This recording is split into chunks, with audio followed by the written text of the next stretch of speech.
2013. Woo-hoo! It's hard to believe another year has arrived.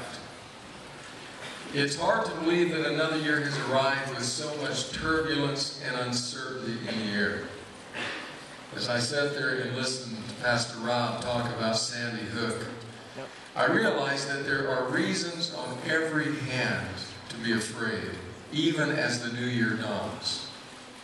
Sometimes we're afraid about our grades, our standing in a class, our acceptance to the college that we want. We're afraid that the person we've been making eyes at won't return and make eyes at us. We're afraid of what will happen with our families, afraid of our families falling apart. We're afraid of the realities of a world that is in debt and creaking on its hinges. And then comes the new year. What in the world are we to do with a new year when there's so much cause for fear in the air? I want to read to you a story. It's a brief story, but one with which you are no doubt very familiar. It's in Mark's Gospel, Mark chapter 4. Mark is not the only one who tells the story, but he tells it particularly well. It's a story that will lead us to ask a question as we stand on the threshold of a new year. Mark 4, beginning in verse 35. That day when evening came, Jesus said to his disciples, "Let us go over to the other side." Leaving the crowd behind, they took him along just as he was in the boat. There were also other boats with him. A furious squall came up, and the waves broke over the boat so that it was nearly swamped. Jesus was in the stern, sleeping on a cushion. The disciples woke him and said to him, "Teacher, don't you care if we drown?" He got up, rebuked the wind, and said to the waves, "Quiet, be still." Then the wind died down, and it was completely calm. He said to his disciples, "Why are you so afraid? Do you still have no faith?" They were terrified and asked each other, "Who is this? Even the wind and the waves obey him." I have two questions that I would like to ask of that night's participants of the drama on the lake. They are "how could you" questions. Now, I know that you might say, well, those aren't really questions. Those are really statements of blame. I know that. It's like when you went home with your test and you showed it to your dad and your mom. You did almost perfect on the test, but you missed one question. And your dad looked at that question and said, "That's the one we went over time and again. That's the one we went over in the car on the way to school. How could you miss that one?" How could you questions? Sometimes they're questions we ask when we're trying to blame somebody for something, but they're still the kind of questions I would like to ask of that night's participants in the drama on the lake. The first question I would like to ask of the disciples, and because having read the Gospels, it seems that Peter is always speaking, I suspect I would end up in conversation with Peter. And I'd like to ask him, Peter, how could you possibly be afraid when Jesus was in the boat? He was right there. You've seen this man do miraculous, dramatic things. How could you possibly be afraid when he was right there? Now, I wonder how Peter might answer that question. Peter might say to me, well, you have to understand, Jesus is good at what he does, but this is not what he does. He's good with the crowds and with teaching and with healing. When it comes to teaching, he has no colleague. When it comes to preaching, he has no peer. When it comes to healing, there is no physician better. But, Randy, understand, we're the men of the sea. This is our domain, so we knew we had to take care of it ourselves. Maybe Peter would say that. Or maybe he would say something like this. Maybe he would say, we grew up here on this lake, this small ocean. We grew up here. We spent many a night fishing. We know what the storms are like. Here in this area, they blow down through those canyons, the winds do, and they stir the storm up into a fury in no time flat. And we know exactly what to do when that happens. We trimmed the sails, we headed to the waves, we get all hands bailing and helping. We knew precisely what to do to ride out the storm. And we did it. But the problem was, this was the worst storm we have ever experienced. In fact, it got so bad that I guess we just figured if we couldn't handle it, he couldn't either. Maybe he would say that. Or maybe he would say, well, Randy, truth be told, we got so caught up in trying to keep the boat afloat, bailing the water that kept coming in, trying to face the wind, trying to do everything that we fishermen know to do. We got so caught up in doing that I'm embarrassed to admit it and ashamed to say it. But we just forgot he was there. And it wasn't until I was reaching for the oar and the lightning flashed and I turned that I spied him and remembered. It was so bad we just forgot he was there. But now reading about Peter in the Gospels tells me that Peter is not a person who likes to get backed into a corner. Truth is, if you back Peter into a corner, you better hold on to your ears and run, because he'll come out swinging, and you may be minus an ear before it's all said and done. So Peter, I suspect, wouldn't like the tone of my "how could you" question. I suspect he would come back at me. I suspect he would say, wait a minute, Randy, wait. That's an awfully self-righteous question to ask, how could you? As though I'm the only one that has ever forgotten. Let me ask you a couple of questions, Randy. Do you remember that American Airlines flight you were on not too long ago, approaching Dallas-Fort Worth Airport, preparing to land? Yeah, I remember that, Peter. Well, I saw what happened, he might say.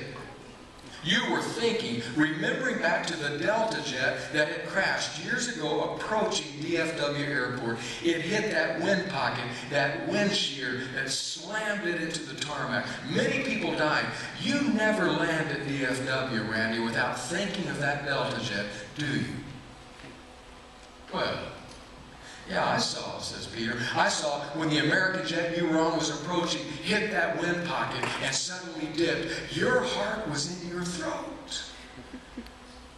You had to swallow your heart just so you could breathe. How could you be afraid, Randy? Doesn't Jesus fly American? Or maybe he might say, Randy, I saw you that day out on the 215 freeway. You were driving down the freeway when just a little ways in front of you, a couple on a motorcycle wiped out. I know, it's been years ago, he says, but I haven't forgotten. I saw what happened. You and other cars pulled over. You ran over to the couple there, lying on the pavement, covered with blood.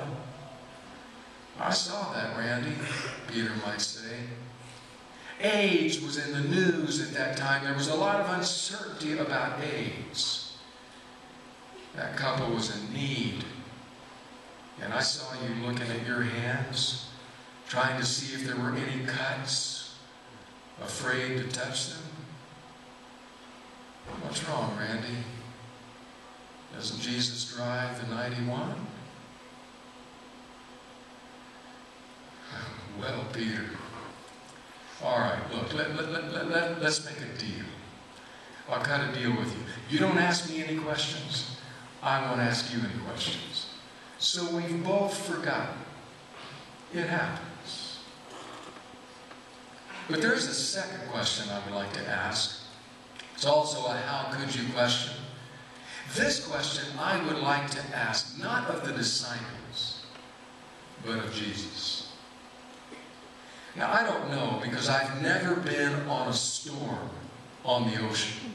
Closest I've ever been was whale watching off the coast of San Diego in some fairly choppy waters. And I'll tell you, I did more feeding the fishes than I did looking at the fishes. So I don't know what I would do if I was on a boat and the boat was about to go down. I might pray, almost certainly. I might bail over the side. I might do something else over the side. I'm not sure exactly what I would be doing, but I can guarantee, there is one thing I would not be doing. I would not be asleep. not in a storm, not with the boat about to go down. So Jesus, with all due respect, how could you sleep? The storm, the crying out disciples, the boat about to go down. How could you sleep? Now, I wonder how Jesus would answer. Maybe he would say to me, well, Randy, I've always been a deep sleeper ever since I was a kid. My mother had the heart to say, Jesus, get up, get up. Maybe he would say that. Or maybe he would say, well, read the story. Look at what I did that day. It was filled with crowds and people and teaching and preaching and healing. By the end of that day, I was utterly exhausted. When my head hit that cushion at the back of that boat, I don't think I would have awakened had the boat gone down. Maybe Jesus would have said that. You know, there's something I noticed about Jesus in the Gospels. In true rabbinic fashion, when people came to him with a question, he would often listen to their question, hear it out, in turn ask them a question, and then let their answer be the answer. Jesus, should we pay taxes to Caesar or not? Taxes. You want to know about taxes. Do you have a coin? Here's a coin. Whose image is that on the coin? Caesar's. Well, give to Caesar what's Caesar's and to God what's God's. Jesus, by whose authority are you doing this? Authority? You want to know about authority? Well, let me ask you a question. Funny you should ask. John the Baptist, where did he get his authority? From above or from below? Well, wait a minute, Jesus. They huddled together. Well, if we say from... No, we can't say that. If we say... No, we can't say... We don't know. Jesus says, well, I won't answer your question either. He did that kind of thing. Jesus, how could you sleep? Maybe he would say, Randy, you remember when your family lived in Guadalajara, Mexico? You remember all those long drives to the United States in a car where your dad wanted to go till you got there? No stopping except at the border or a gas station. Just keep driving all through the day and night. Oh, I remember those, Jesus. Hated those trips. When it was daytime, we had stuff to do. We could play or we could read. We could draw lines in the seat between me and my little sister. You cross that line, you won't live to see Texas. We could do those kinds of things. But once night fell, there was nothing to do. So it wasn't long before our eyes grew heavy and we slept. And maybe Jesus would say to me, now Randy, I know you were in your teenage years, but you knew the danger of the Mexican highways at that time. You saw, heard of some of the horrific crashes with many killed. Randy, how could you sleep? And I would say, Jesus, it's easy to answer that question. I could sleep because my father was a very good driver. I trusted him. And Jesus says, mine too. He's a good captain of seas and of ships and of souls. And so we curl our toes over the edge of another year. We don't know what's up there, what's out there, what awaits us. I hope it's joy, excitement, and good things. But that's not really what's in the air. How could we face another year with any confidence and any hope? Well, there will come days when we will forget who's in our boat. But there will also be times when, through the grace of Jesus, we remember that our Father is a good captain of seas and of ships and of souls, so that at the very beginning of the year, we can rest that He will be with us the whole year through. Gracious God, thank you for Jesus and His beneficent grace His merciful presence, and His kind goodness. Walk with us into the newness of this year, and never let us forget you're in our boat. In Jesus' name.